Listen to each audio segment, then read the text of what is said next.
Recoucou, c'est encore moi. Bienvenue sur la chaîne de Babynet 2009 à toutes et tous les nouveaux abonnés parce qu'il y a aussi des garçons et plus particulièrement un garçon qui vient juste de s'abonner à ma chaîne.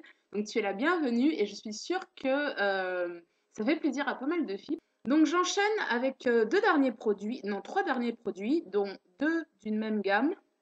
La gamme Jane Carter Solution. Donc voilà, donc ce sont ces deux produits.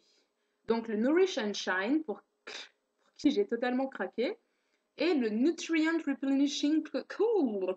Alors on la refait. Le Nutrient Replenishing Conditioner. Là c'est mieux. Donc pour le Nourish and Shine, à la base c'est grâce à Jian, toujours ma copine. Merci Jian, franchement tu me sauves la vie des fois. J'avais vraiment kiffé et donc du coup je suis allée à la boutique Cassiopeia à Toulouse, première boutique qui nous offre enfin, la possibilité d'acheter des produits américains connus sur la toile. Et c'est vrai que bah, à Toulouse, il y a des produits un peu, enfin, comment dire, plus connus comme Activillong, ORS, mais moins, enfin, on trouve moins ce genre de produits dans les petites boutiques afro et tout et tout. Et Cassiopeia, vraiment, c'est la première boutique à Toulouse qui nous donne la possibilité de donner enfin, d'acheter des produits comme ça. Donc voilà. Alors le Nourish and Shine, donc j'ai pas de pommade. On va dire depuis que je suis, non, ça fait des années, même avant mon retour au naturel, que je n'utilisais pas de pommade. Je crois que la dernière fois que j'ai dû utiliser une brillantine, c'était en Guinée, quand j'étais en Guinée et je devais être en seconde ou en première, je sais plus. Donc ça, c'est je sais pas, voilà, là on voit bien le creux. Donc je puise pas directement à l'intérieur. Je prends mon petit contenant et je viens piocher à l'intérieur et ça me fait mon petit échantillon quand je pars en voyage pour apporter de la brillance à mes cheveux. Ouh, il y a 10 000 trucs dans mes cheveux là. Alors il y a les secrets de Loli, il y a de l'huile de carapate et de l'huile de chanvre. Ah, j'ai oublié de vous parler de l'huile de chanvre. Bon, ce sera pour la prochaine fois. Le résultat est pas top, hein, l'huile de chanvre aussi. Mais bon, ce n'est que mon avis.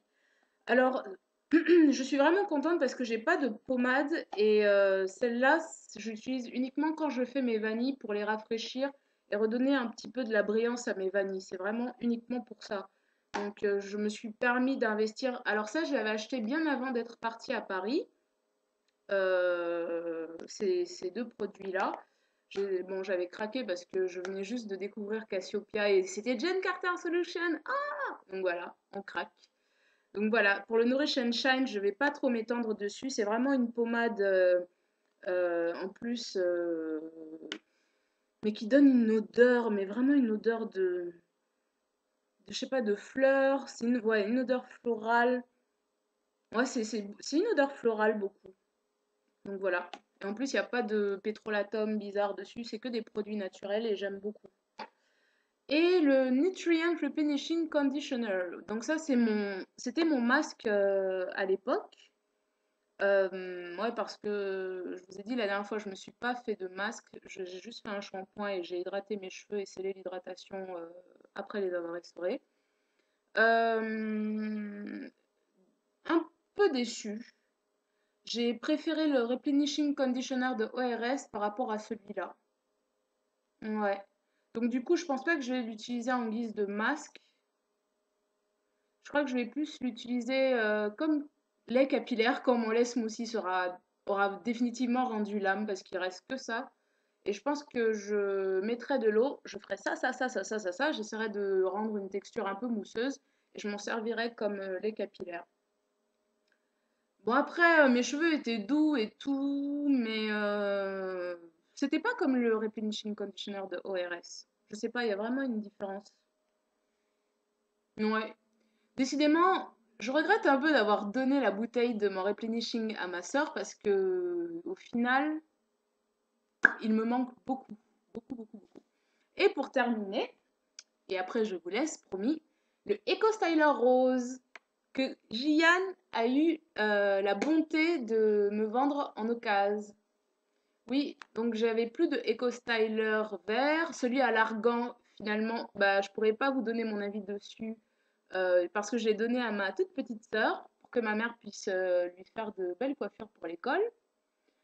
Et donc du coup, voilà, j'ai pas eu l'occasion de me familiariser avec celui à l'argan. Il était bien, mais pas à la hauteur du vert. Et c'est là où je veux en venir. Le rose est pas mal. Il assèche pas les cheveux parce que là, vous voyez, ils sont tout mous. Et il y a pas cet effet de... Enfin, c'est pas cartonneux, cartonneux. Enfin, bon, il n'y a pas cet effet de carton. Parce que le vert, il a un tout petit peu cet effet de carton quand même, un tout petit peu. Mais, euh, mais je préfère le vert. Je préfère le vert. Enfin, je sais pas, parce que le vert, en fait, il tient mieux la coiffure. Et celui-là, bon, des fois, c'est un peu mou mou. Je sais pas si ça veut dire quelque chose que je viens de dire, mais je préfère le vert. Il est bien, il est certes, ben pour les personnes qui aiment pas trop le gel, il est bien. Mais moi, je me suis découverte une passion pour le gel. Voilà. Là, c'est à force de regarder les vidéos des Américaines. Les Américains. Bon, ouais. On sait que c'est pas les Américaines qui m'ont mis la corde au cou. J'aime le gel, oui, je l'avoue. Mais bon, en tout cas, je suis contente parce que au final, c'était rentable enfin, d'acheter un gros pot comme ça. Et du coup, je pense qu'il va me durer jusqu'à l'année prochaine. Donc voilà. Mais, mais le Eco Styler vert, c'est le meilleur. C'est vraiment le meilleur et j'en garde un très très très bon souvenir. Il me manque. Enfin. Bon, voilà, j'espère que cette vidéo vous aura plu et je vous dis à très vite. Salut!